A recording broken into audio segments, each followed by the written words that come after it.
lithium metal hydride. It's all complete now. We got all the wiring. If you want to see what I've done here, do wire management.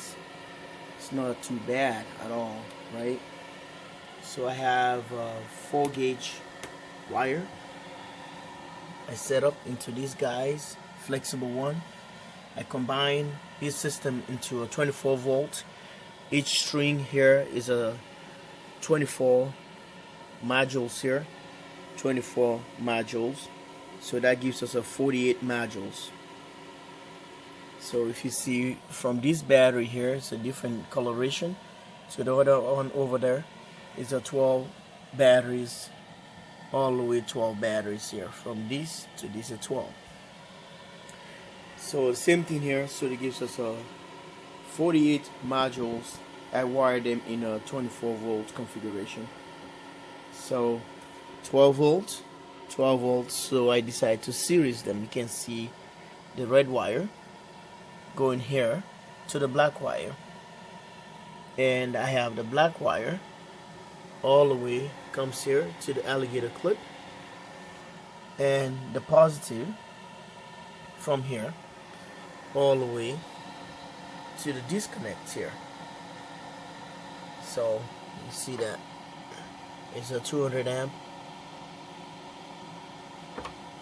break disconnect.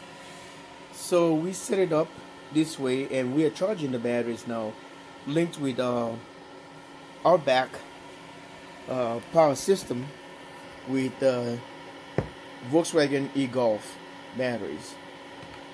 So I'm monitoring the batteries here.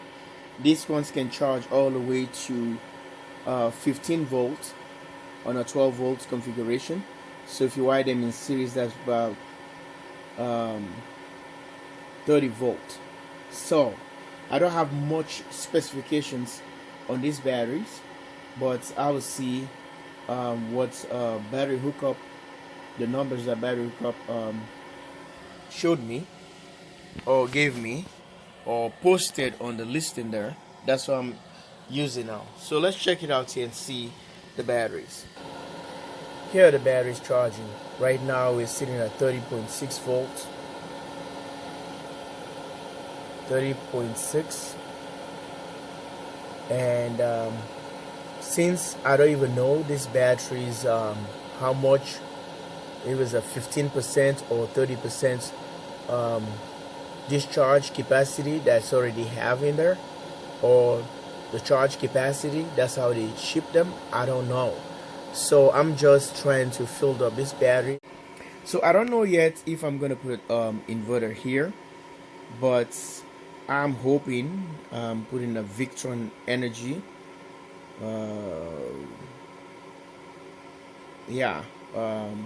24 volt, 1200 watt. I don't know how these batteries can handle that. But I want to leave these batteries here purposely for DC charging, like for cell phones and laptops and tablets and Bluetooth. So I just want to leave them this so I can use a DC lighting on this as well. But this pack is built purposely for overseas. It's going overseas. So this is the reason I'm testing these batteries, because I'm seeing just a 92 or 96 amps is a small capacity amp hours for these batteries. That's why I didn't go 12 volts. I decided to go 24 volts so I can put a lot of current into these batteries. And since these wires are smaller wires, I think they are 16. They are not 12 gauge. I think they're 16 gauge, something like that. Yeah, but I'll let you know on the description below. So putting all these guys all together and crimp all the power right there, the positives and the negatives here, with a heavy soldering. So it's a lot of lead holding this thing together. It's like a big ball. Like a heat started building up. So we're gonna disconnect now from this guy here.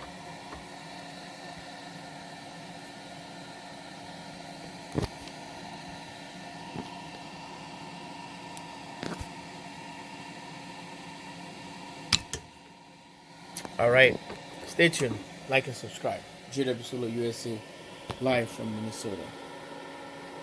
Love you guys. Stay tuned for more to come live on this channel.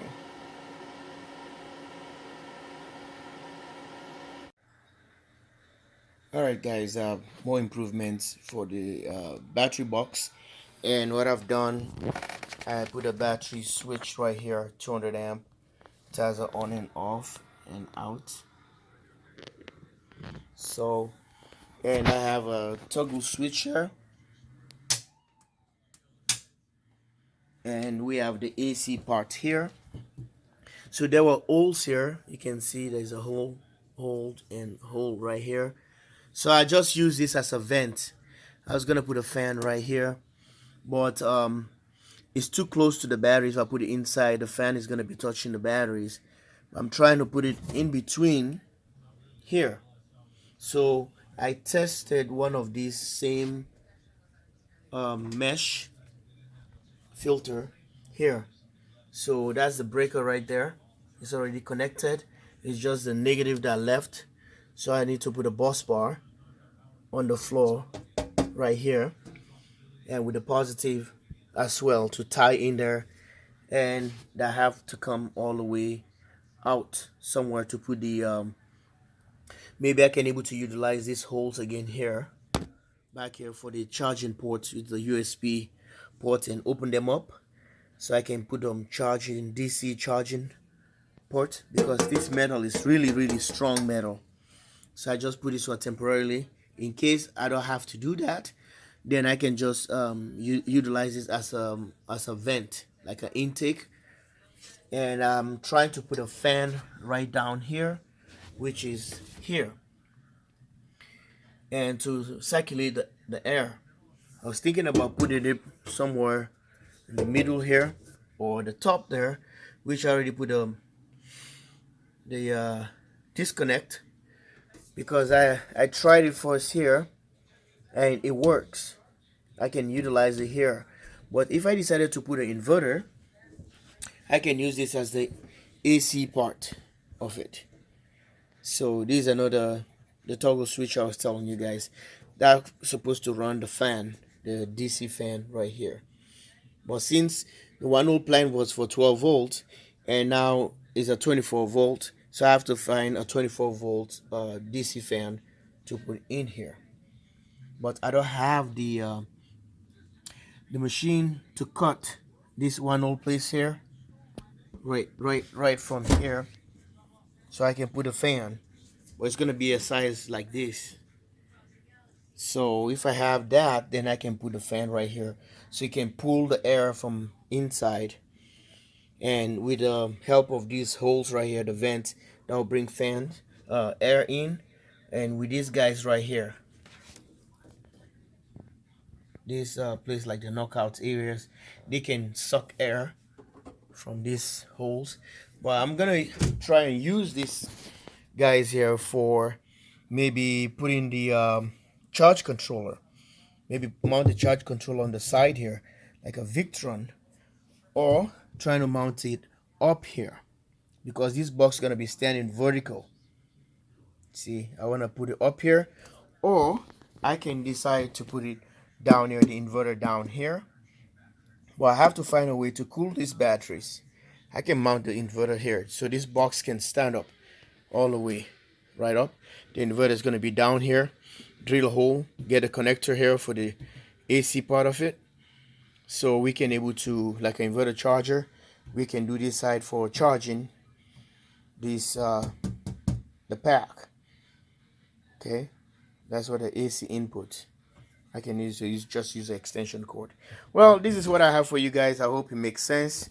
And it's kind of tough to do this because I don't have the thing to cut some big holes, and this metal is really tough. It's thick. I was trying to drill that hole over there. Man, it's not easy. The battery went dead, so I have to get the other battery and drill bit, and before I can able to penetrate. So this is what it is, a 24 volt configuration. trying to do the best I could for the wire management here, but this is the way I want them to be so that they can able to lay flat on this. But I'm just concerned with heat and ambient temperature from the outside, and I realized that these batteries here, see the color is different from the other ones. They started getting warm no easily, and this one here, I don't know what's the problem with them. So maybe just I was throwing too much amps I was charging, so I don't want to I really want a fan right here so I can able to send air back inside or take air from the inside, the outside to the inside, or inside to outside, either or. Or very tough metal. Thanks for watching. Love you guys all, and stay tuned. Like and subscribe. JW Solar USA, live from Minnesota. Right there. So back here, there's one there. I can able to put a charge controller back here if I want to, because see, there's a lot of space on the corner here. It's not gonna puncture, and it's not gonna do anything on the sides here. It's a lot of gap. Like I can able to fit a third battery here if I build one, but since I already done the wiring here, solder, and I think it's gonna be tough, and this one's gonna be on the way now, so I can just pull those bolts and nuts, then I can push them all the way. Just a little slide. I can just utilize that one over there, take this one out, then I have space for a third battery in here. But I think I'm just gonna leave it the way it is.